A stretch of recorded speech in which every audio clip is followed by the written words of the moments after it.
Hi, everyone. Welcome to our workshop. Sorry for the couple-minute late start. We have one other person that's going to be joining us here shortly, but we wanted to jump in and uh, start going through things. Welcome to this is our secret to e-commerce success, and we had a really unique opportunity with this one. So first thing I want to do is start talking about who the presenters are today. My name is Eric Cosner. I'm a strategic account manager here at Duda. I actually manage a lot of our accounts and work with a lot of different kinds of agencies and larger partners. And in this case, I had um, an opportunity to bring on Aaron Grego and Asaf Tsur to talk about an interesting relationship that they have in the e-commerce world. Aaron will be joining us here shortly, but Asaf, maybe you can introduce yourself. Hi, I'm Asaf. I currently live in Mexico City. I'm Israeli, married to an American lady, and we're running some businesses both in Mexico and in the States. And you are the owner of Halva Boutique, which came to our attention because it's one of our most successful e-commerce stores. Okay, I'll accept that. Yeah, Halva Boutique is, I don't know if everybody is familiar with Halva. It's a sesame-based dessert, a treat. Um, So if you grew up in the East Coast and you've been to some delis, you're probably familiar with that. But it's a sweet that um, you can find all over the Mediterranean, all the way to Russia, to Iran, all the way to North Africa and Turkey. Yeah, I was really excited to kind of learn about it. And so actually what we'll do to start here is what I want to do is actually jump in, and I have it up here. I brought up your website. So let's talk about what Halva Boutique actually is. I'm now sharing the website on the screen and people can all see this. So you say it's a sweet dessert, and it looks like you've actually even expanded halva, sugar-free halva, tahini. Maybe you can just give us a little bit of background just on kind of the business and how you ended up here. Yeah, we've been dealing with that in Mexico in the food wholesale for a while. And then we decided to expand our business to the States as well.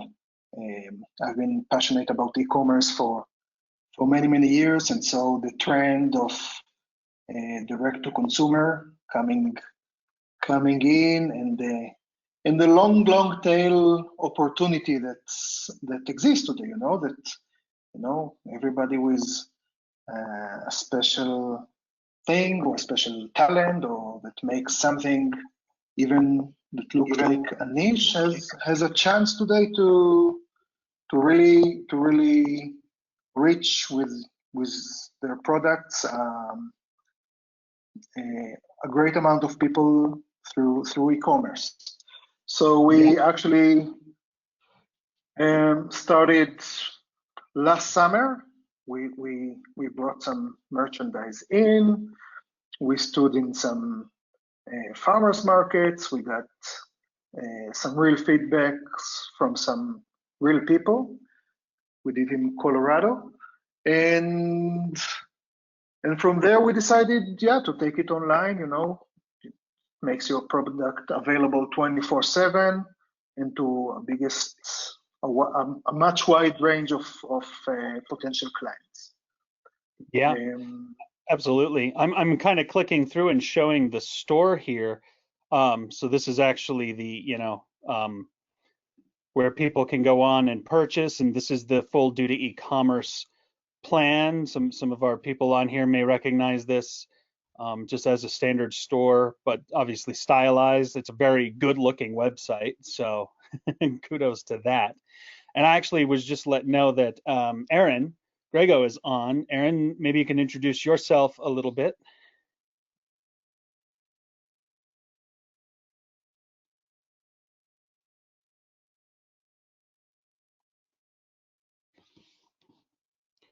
Maybe audio issues. We have a team of people working in the background to get things working here. So, but meanwhile, I'm just going to click through and kind of show, how the store works. We can select the different quantities here. Yeah, we get it in bulk, so we have to. The entire idea of Halva, because you can buy Halva on Amazon, it's the prepackaged product, but ours is artisanal. We get it in these big wheels, almost 7 pounds, that we cut to order. So that's the unique proposition that we offer. So yeah, each order is related to an amount that we hand cut, pack, and ship. We can see here, so the checkout, secure payment options and all of that coming up. Email address, PayPal, and PayPal credit as options to check out. So yeah, it's a very good looking site. I think I will say that as far as the design goes, it's really impressive, and I do love actually looking at and showing the site off. So let me switch back and we can get into some of the questions here. Go into my present mode.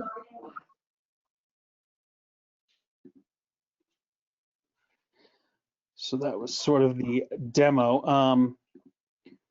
Let's see.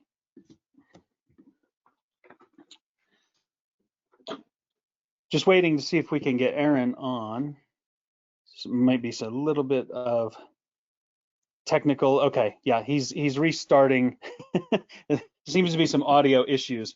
Unfortunately, we live in this world of GoToMeetings and webinars and all of that, and the technical side can be a little bit of. Well, it's not unfortunate. We need to be very fortunate that we still have businesses and we can still run our businesses. And yeah, the faster we get used to it, the better.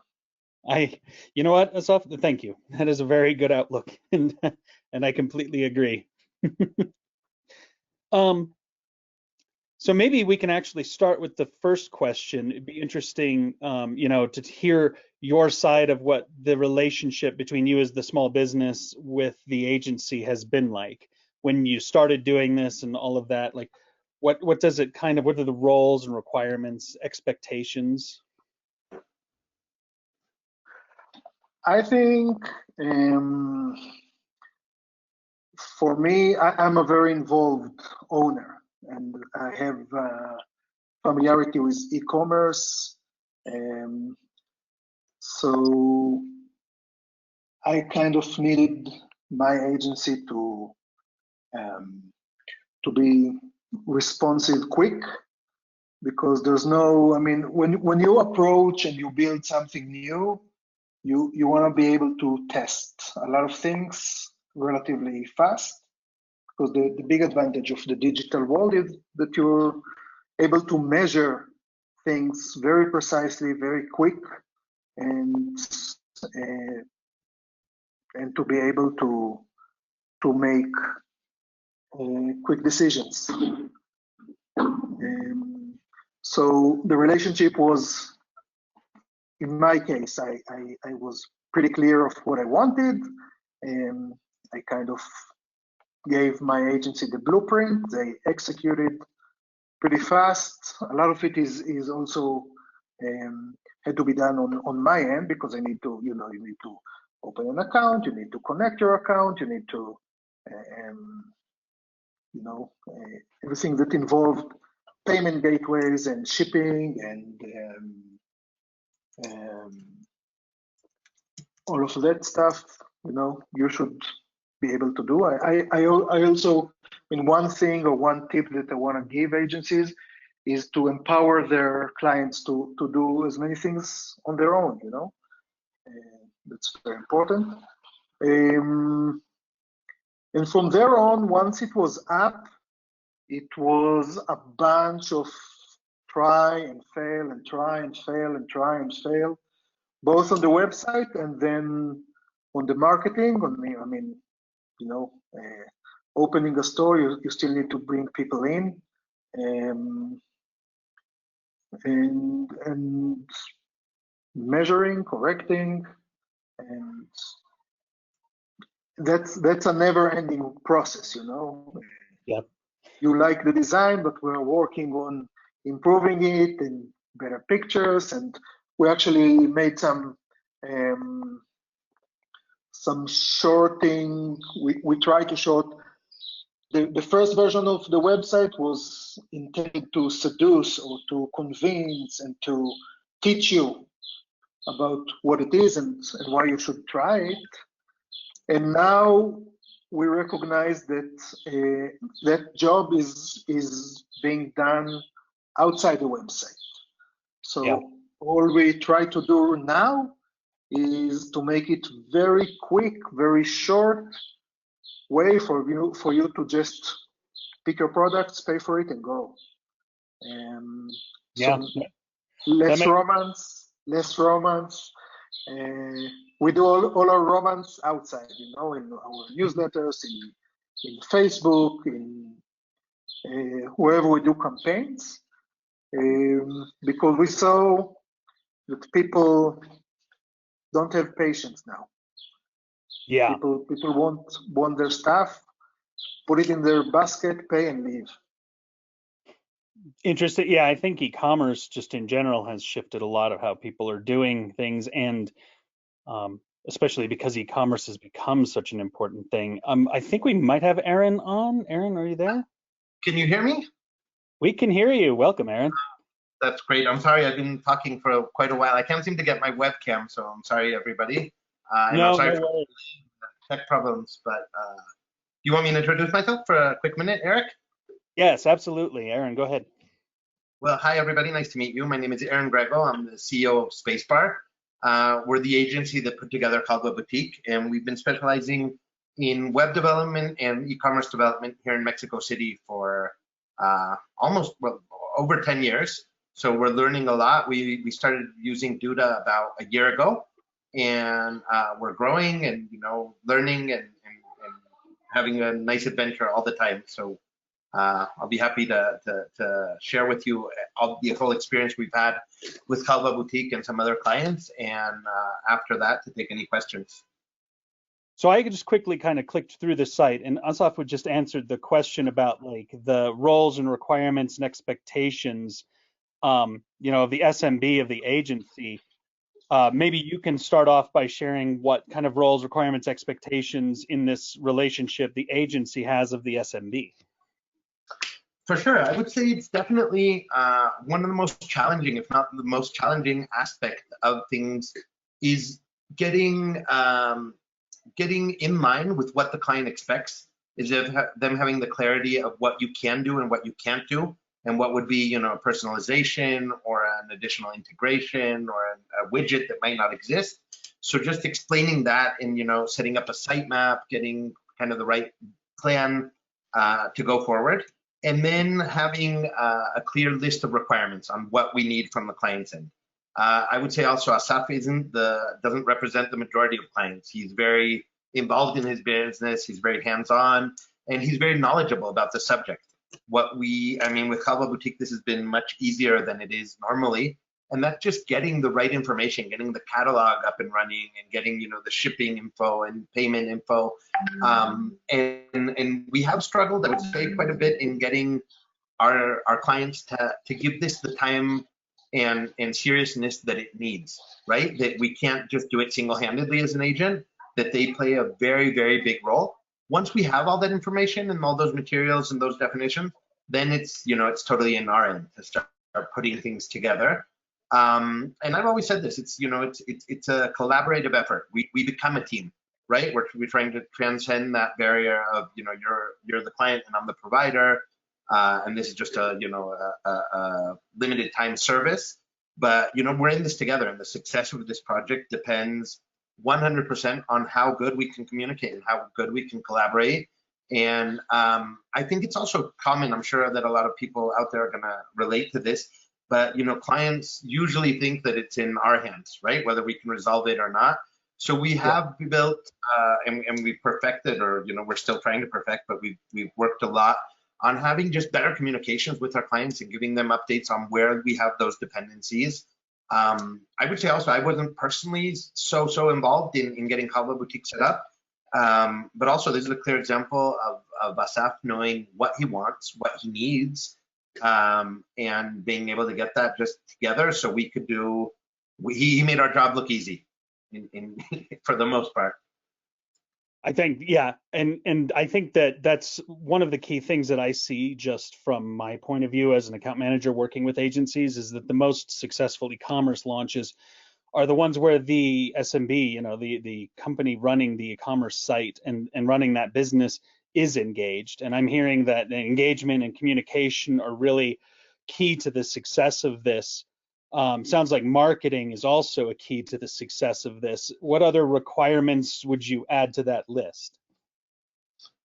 I would say actually, and Asaf can talk about this more, but marketing might be at the very, very top of the list, right? We can have this beautiful website, we can have a great product. If nobody knows that it exists, we won't have a lot of sales, and we won't have a lot of success. So we definitely need, if you're a very well-known brand and people know who you are and you have some good SEO and organic traffic, then more, that's the best you can possibly do. But definitely to invest and get that marketing, up and running, and know that you have to invest to make a store successful. You have to generate that traffic. On our end as the agency, we need to make sure that everything looks right and that everything works right? That we're not struggling with, the cart not going through. And I mean, even with the platform that I would say and I have a big background working with Magento and working with VTEX and Shopify and different platforms, we've had great stability with Duda eCommerce. And even though I would say we have a 99% good experience, Asaf gets these notices occasionally that on a certain version of Safari, you can't see the contrast with the black background, or that a certain button isn't aligned correctly and it doesn't allow you to follow with the cart. These are problems that I would say in general in this industry they exist. We will run into them, right? We're not going to have 100% compatibility with every operating system and every telephone and every navigator that is out there that is being used on the market. So 99% is pretty good. I would say that there's we do give a heavy importance to metrics, right? To having analytics and to having, I think it's great. Duda gives us analytics. We have Google Analytics on top of that, where we can go a little bit more in depth and just try to identify these things. If they are coming from a certain technology, if it is something that we caused with the personalization, if it is possibly, just an obsolete technology that's being used by the user, or, in some cases, if it comes up, that there's a bug out there, and that obviously that you guys know and move forward with that. But once we get that amount of traffic and just activity going on, you start to see the positive, and you start to see some of the negative comes out as well. Yeah, I could definitely understand that. Asaf, anything to add to that? Yeah, I think I'll put above marketing or before marketing. Just it's like any other business. So you need to have a great product, and you need, nowadays, I believe, obsessed service is also a requirement. There's this dude Jeff Bezos that got us all customized to no questions asked. It's fast. You need to work hard to keep your client happy. Okay, so if you don't have a good product or you don't give a good service, marketing will only kick you in the butt faster. So to start with that because what you want to do, and that's in staying away from Amazon, is to build your own brand. To be able to build brand, it's a long, hard, never-ending job, but that's, in my belief, the only way to be successful. I think that's actually a really powerful thing. You know, there's this mentality in the world that I run into on occasion, not as much as I would have expected, but this idea that if you build it, they will come. But there is so much more to any business, just building your brand and getting your name out there and having a good product, of course. Yeah, it all makes total sense. Maybe you can both touch real quick just on the planning phase. Like what did it involve to plan this store? And what kinds of things did you consider? Like what were important to consider when planning the store? Well, it's a business, so I mean, again, it's when you build a brand, you have to look far out in your vision, but you need to know your numbers pretty well. You know, you need to know what your product costs and what shipping will cost, and how much are you able to spend, you know, on this marketing. You know, at the end of the day, today it's very easy to measure what's your acquisition cost. You know, how much does it cost you to bring in a visit or a client? And you need to budget that as well. You know, it's a very important thing. It's you, and once you start to run, you get more data that helps you make improvement on the website and being able to make um, some tweaks and changes that should better your numbers and make it a more viable business. You know, I mentioned that we changed the structure. You know, we started with a website that tells a romantic story, and we kicked that away because people got in and didn't buy. You know, and then another change that we made was to try to take up the average purchase. So we kind of try to tell the customer, hey, why don't you add that, and maybe you can get a free shipping. Why don't you would you be interested in that product? To try to push the average purchase up, because we understood that, okay, we can get a lot of small purchases, they will leave us with nothing. Yeah. We need to take the average check up.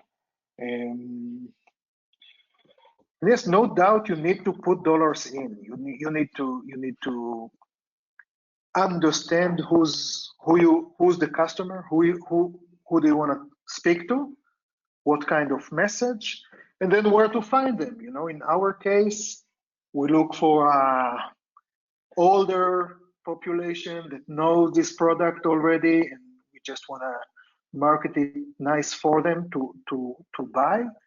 So we understood that we can find them in Facebook. Mm-hmm. Okay.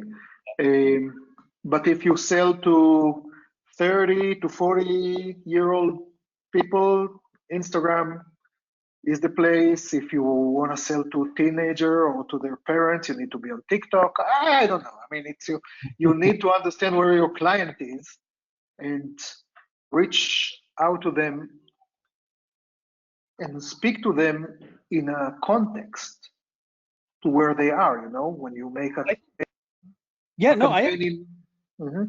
You're bringing up a very good point, because I think that's something that agencies might not necessarily understand, and I think that's just key to any of the business to an agency's relationship is understanding. The agency needs to know where to find these clients, like part of marketing and maybe even sharing that. But I think to your point, understanding who your clients are and being able to share that with the agency and understanding how to work on that together sounds like a very key thing for planning and executing something like this. Yeah, for sure. I mean, the agency, there's a huge opportunity in so many areas. You know, as an agency, as the the client look up and hire you, to improve their business. And it can be with marketing, it can be with it goes way beyond the making a nice website, you know. It's to help them with analytics, is to help them with some metrics, you know. I don't know if 5% conversion is good. I don't know if 20 people. 5% is very. I know. Well, so in that, the average client, I mean, also, I think you should set those expectations, so the clients know how to measure, you know, because once it's up and running, there's more and more data that comes in, and you can also, it's how you present it and how you communicate it back to your client. It's super important. But yeah, I mean, beyond building, you as an agency, you saw so many use cases that can serve as a reference. And I think clients love that. They love to hear about other examples and learn, and because it's not something that everyone is born with, you know. So it's all the way from marketing to metrics and analytics and some suggestions there, to also operation. I mean, if you see, and we're aiming high, Aaron mentioned some clients complain about difficulties in navigation or buying, or those will always happen, you know. There will always be a client that can take a product off their shopping cart, or of their specific navigator is not running at the time. You listen to those, but as long as you can keep them on a low percentage, you're good. I always like to be on the 98% rule. That's because, you know, we are also in the food business, and some people will have a tummy ache, and some people will complain that, you know, it's well, true. I think that's another interesting point, because you are serving clients and you're in the food business, so you might have just the normal business, whether this was an online business thing or not. Yeah, somebody, maybe they're not satisfied with the product quality or things like that. So I think that sort of speaks to how the e-commerce business is actually still similar to if this was a brick and mortar shop and nothing more. Exactly. I would just jump in there. What you were saying about, or the question you asked about planning, Eric.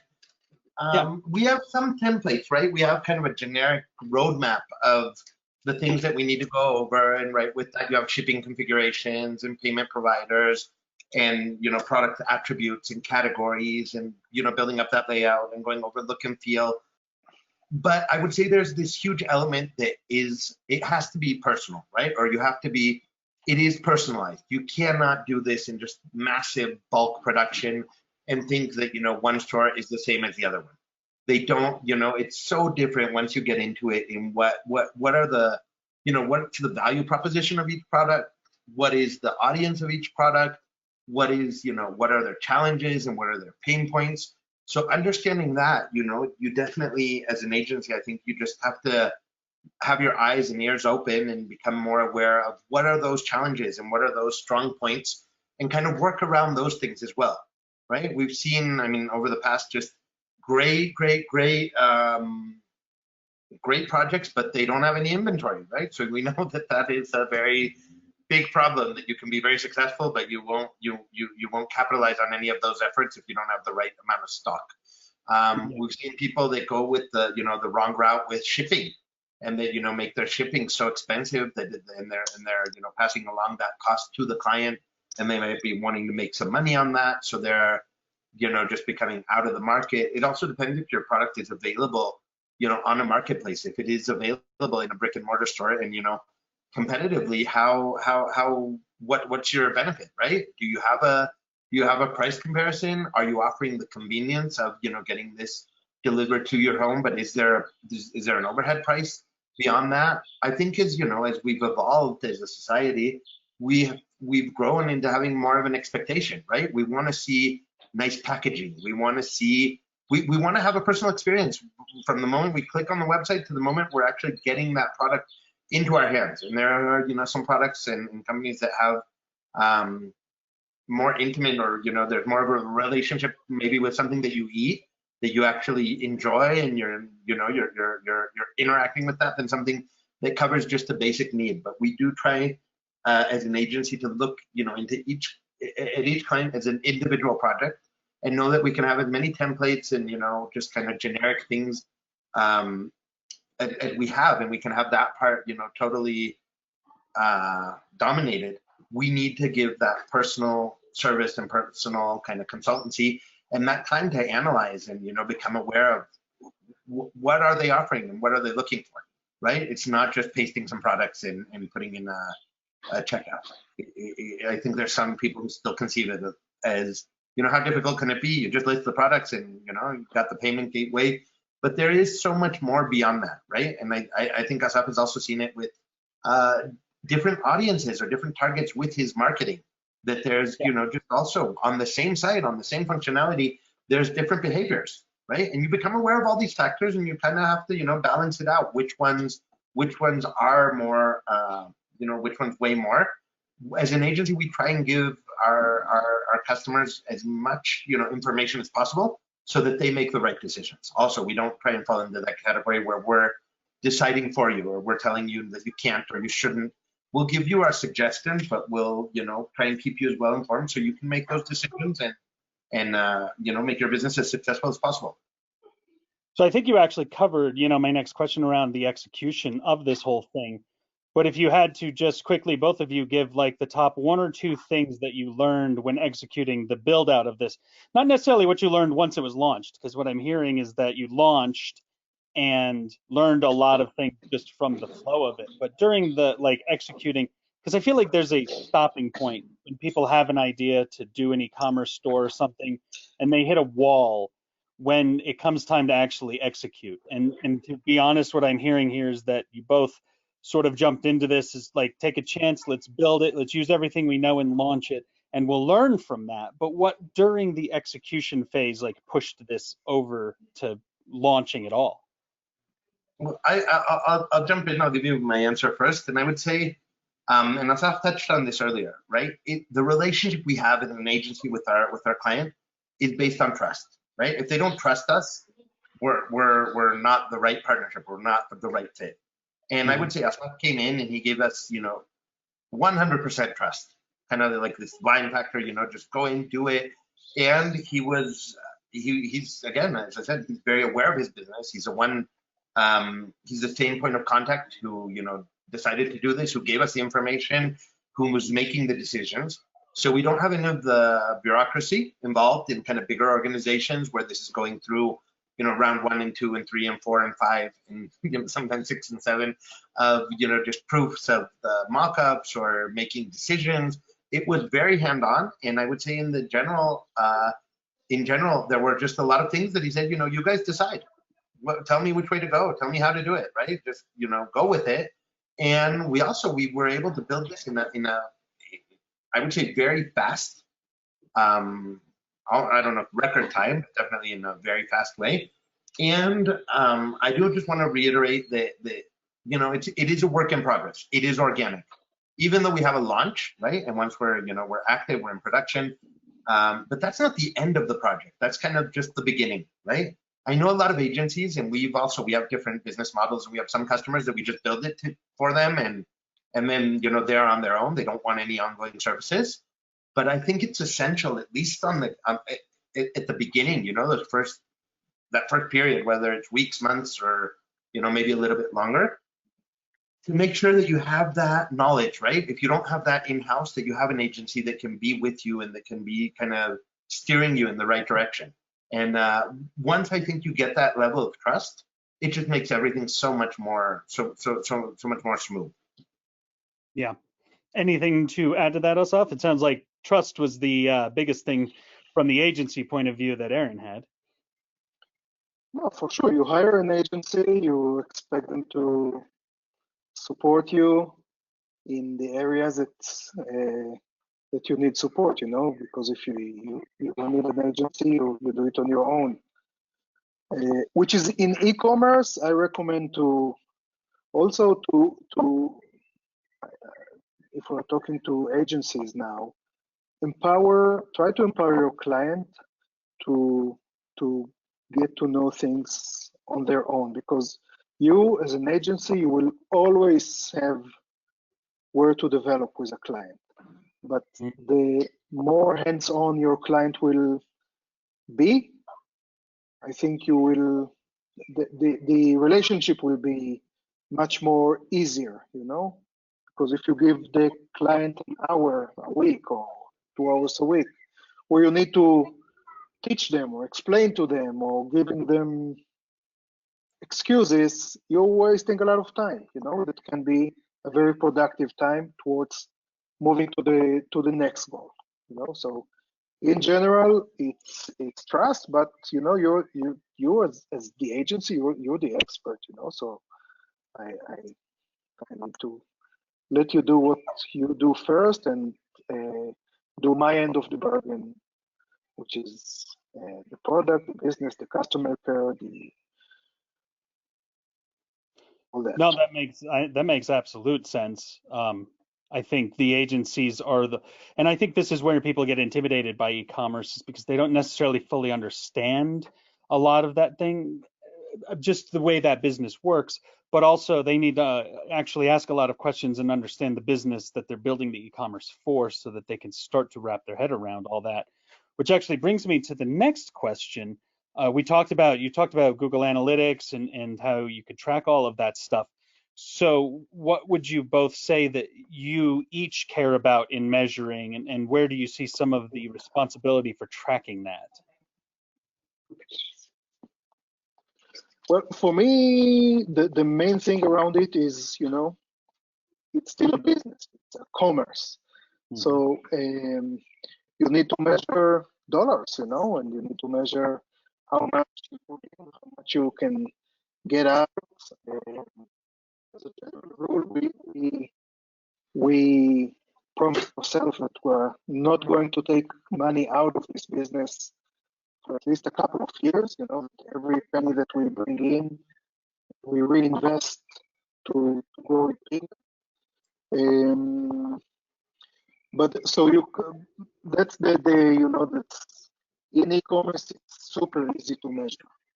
Everything, every expense, every dollar that got spent on shipping or on marketing or on wrapping paper or a nicer bag or box. It's all there. Mm-hmm. And then you should measure also if we're talking about building a brand, you should be able to measure that as well.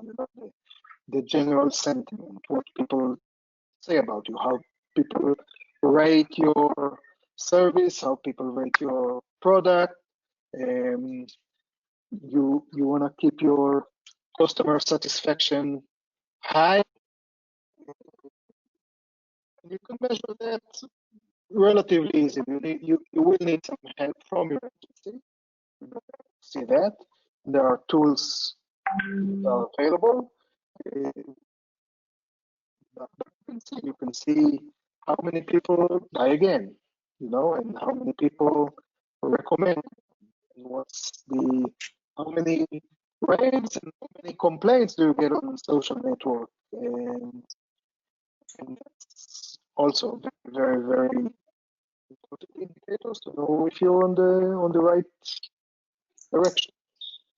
So that all sounds to me just like normal business things you would track. I mean, again, I compare this to brick and mortar, and even things like your reputation online and all of that, and of course you're tracking spending and what your profits are and things like that. So I think a great question then is, what are you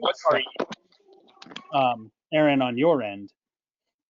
Well, I would say the big numbers that we're looking at, or the big metrics that we're looking at in e-commerce, I mean, number one is traffic, right? We need to know traffic and then the sources of that traffic. Who's coming in organically, what keywords, who's coming in from different campaigns or different sources.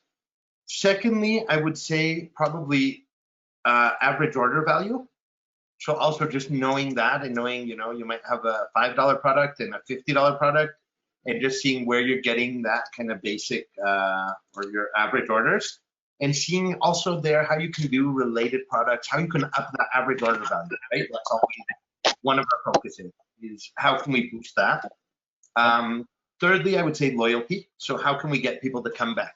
And also that goes into kind of marketing automation, or also, you know, post-sales marketing efforts, whether it's come and rate your product or come back with a incentive, a discount, a coupon, something to come back next time, or it's just, you know, a friendly reminder, hey, we haven't seen you in, you know, in X amount of time, and or we have a new product, but definitely, you know, just keeping the communication going afterwards. And you know, conversion rate is definitely the kind of that holy grail of what we have to do as an agency, is just make sure that we can convert as many people as possible, right? And then I would say also just analyzing the funnel. So seeing if we're getting that traffic, you know, you might have a ton of traffic that's just bouncing, right? It's they're viewing few pages, they're on the site for just seconds, and there's no real intent there of buying or even being informed about the product. Once you get into it, you can see, you know, how many people are getting in your product pages, how many are added to cart, and then how many are falling through in the checkout. I would say also that I like the way Build eCommerce is built out. There's very little drop off in the cart, and it just seems that, you know, that the cart and the checkout are very well designed. You don't have kind of this opportunity to over personalize that, or to do that in a, you know, in a very strange and abstract way. So it seems that that's completing, you know, most of it. I would say also you definitely have to look at this also from the perspective of devices, or just, you know, what's coming in responsive, what's coming in through desktop, and kind of parting all of these stats down the middle, depending on that, right? Are we getting the same conversion rate from mobile as we are getting on desktop, or is there this huge difference from one to another, right? And you know, there's also different marketing tools that Asaf has integrated there. Some of those that we don't, I would say we don't have so much visibility, or we're not involved in at the moment. But I would say those are your basics e-commerce stats that I would recommend that everybody kind of just looks into and keeps track of. Yeah. So that makes total sense. Actually, I think the idea that the agencies are still going to be able to bring their knowledge of websites to this, like you said, bounce rates. I mean, that's just as relevant for any website, whether it's e-commerce or not. So checking into why things are bouncing, why people would bounce, or you know, how the website itself is just functioning, because obviously, whether it's e-commerce or a website for a brick and mortar restaurant or something like that, getting people to stick on the website is key. So it sounds like one thing to keep in mind is, just because this is e-commerce, don't forget to treat it like a website. Yeah, for sure. Yeah. So, and then real quick, we've talked about a lot of different kinds of things, and some of the challenges I'll just kind of recap that I've heard was, you know, some of the basic things, just website design, making sure it works good on a lot of different platforms and is going to, you know, keep people from bouncing, actually give them an opportunity to come to your store, as it were, and shop and do all of that sort of thing. Any other challenges that you would, you know, be able to mention real quick? You know, for me, it's just the normal business challenges. You know, you want to grow your business, you want to take good care of your customers, and thank God, you know, it's growing. So there's only it's the good challenges, the good kind of problems. So let me summarize, and you can both tell me if you agree with this. But from what it sounds like, if you execute a plan, if you come up with the idea, you give it some personalization, and make sure the website looks good, represents the brand, is easy to use and shop at, then one of the easiest ways to look at success is to actually be able to say that the website is not in the way of the business. Yep. Yeah, because at the end of the day, you know, in e-commerce, and that's you don't have the ability to You know, I mentioned that we started in farmers markets, you know, so your best tool is sample out, you know, come taste our product, decide for yourself. Here you can't do that. You need to convince people to pay for to pay at least $20 just to try something, you know. Yep. And that's a tall order from people. I think so, for sure. Okay, so we've got one more section here, and then we'll go to a Q&A. But any real quick tips and tricks for anybody before we open it up to Q&A? I'm not a tips and tricks person. Well, I think what you managed to do is give everybody a lot of tips, and maybe again I can summarize. You tell me if you guys agree. But those are not tips and tricks. I mean, you need to put the work in. Yeah, I think And that's the key, right? There's no trick, there's no fast way. Exactly. So you need to put the work. You need to. Well, in e-commerce, yes, you need to have great marketing, but that marketing should be followed by a great product and a great service, because it will come back to haunt you. All this marketing. Again, it's knowing who and how to target people and be able to find them in their own context, you know. Because if you're looking for 60-year-olds in Facebook, it's not your campaign for a 16-year-old girl in TikTok. You know, you need to give a context. We made a big campaign in just personalizing and talking to a person, whether they're in New York or in their California. We kind of the art, the messaging was different, you know. So that's an important thing. Aaron mentioned it. I think it's super important today, the packaging, because it's an opportunity to create the next sale. It's an opportunity to create loyalty.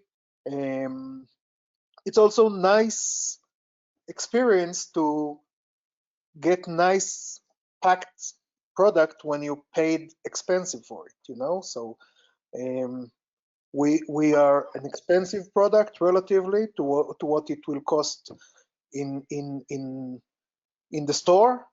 So we call ourselves a boutique. So our staff need to come packed to that level, you know, and that's a never-ending, evolving thing. But packaging, make sure that it's perfect, make sure that it's getting to your client perfect, and that the unboxing experience is also nice with some material, and you can I'm very also. curious to see how you pack this stuff up. I bet it's really interesting, like really pretty packaging then, huh? It should be. We're not there. But we're not there is always the case in every single thing that we're doing. You know, it's a never-ending process, both with the website and the packaging and the product, and you know, you need to bring more staff and you need to step your game up in every single aspect of the business. This is why none of it is tips and tricks. It's all hard work. Hard work, effort. Stay humble. Know that, you know, your clients can teach you so many things. Your agency can teach you so many things. Yeah. And don't be afraid of trying. You know, some of it will be successful, some of it you'll fail, but keep trying, because this e-commerce is where you can make so many experiments. That's an interesting idea, right? You can try different things. Real quick, just because we're running low on time, I want to jump into some QA real quick. Does that work for you guys? Yeah, sure. Yeah. All right. I've actually got some questions. We've been prompting in the back end, and my team of minions have been collecting them. So first one I wanted to ask is for Aaron. and it's actually two parts. It's actually two questions. I'm going to combine it into one. But first is, do you ever say no to potential clients because you do not feel that there's a personality or commitment match? And secondly, what would you suggest for agencies who have clients that are not responsive or willing to take on the responsibility for the store? It's a very good question. I would say I am just learning the very, very, very difficult task of saying no, and just telling some, occasionally a certain client or prospect that we're not the right place for them. There are some people who have problem doing that. You've never. Does that feel bad or? It's difficult. It's for me. I've always been like, I'll find a yes, right? I'll find a way to make it possible. I would say, thank God professionally, I'm at a stage where I can, it's kind of a luxury to be able to do that. It's not something that happens every day, but there are some clients that just, if they're rude, if they're setting up an expectation, or they're just not, if there's not that chemistry or not kind of that trust factor at the beginning, then I would say the healthiest thing possible is to say no. And regarding the second part of what to do with clients who are unresponsive, I used to joke about this, right? We had a kind of a one website where we had all the betas that were being built. And I used to joke that's the cemetery, right, of these websites. And we had built maybe a third of what we had published there was about a third of that amount that was not published, that we never managed to publish. I would say it's difficult. It's just maintaining the communication open and making sure that the client sees that it's in their hands, that it comes to a point where you cannot take it any further, that you're totally dependent on a decision or a material or an item that they have. And the way I've been structuring it out for the most part is trying to take 50% of the project in advance, 25% at a very significant checkpoint, which might be just the plan approval or mock-ups approval, or the basic MVP functionalities, and then leaving that last 25% at the very end, and trying to minimize the risk, right? That if that client just ends up, if that project does not get completed, that it isn't 100 or 50% of the impact, that it's reduced to 25, which is still pretty bad. But it's definitely a challenge. I would say the only thing I could recommend with that, and something that we struggle with, right, all agencies, but is just setting that expectation at the very beginning, that it's not a surprise for the client, that they're aware that you'll be dependent on them, that they have to make decisions, that they have to sign some contracts with third parties, and that they have to get their material ready, and they're going to have to give you that catalog. You can't just build it out of thin air. So I would say as early as possible to just give them clearly that they have that responsibility, that they have to comply with that, and also trying to do that at the very beginning of a project has helped us kind of mitigate that risk. That makes sense. Last question, just to finish out things quickly. So, and this is for both of you. What's the plan? What's the next plan for the store?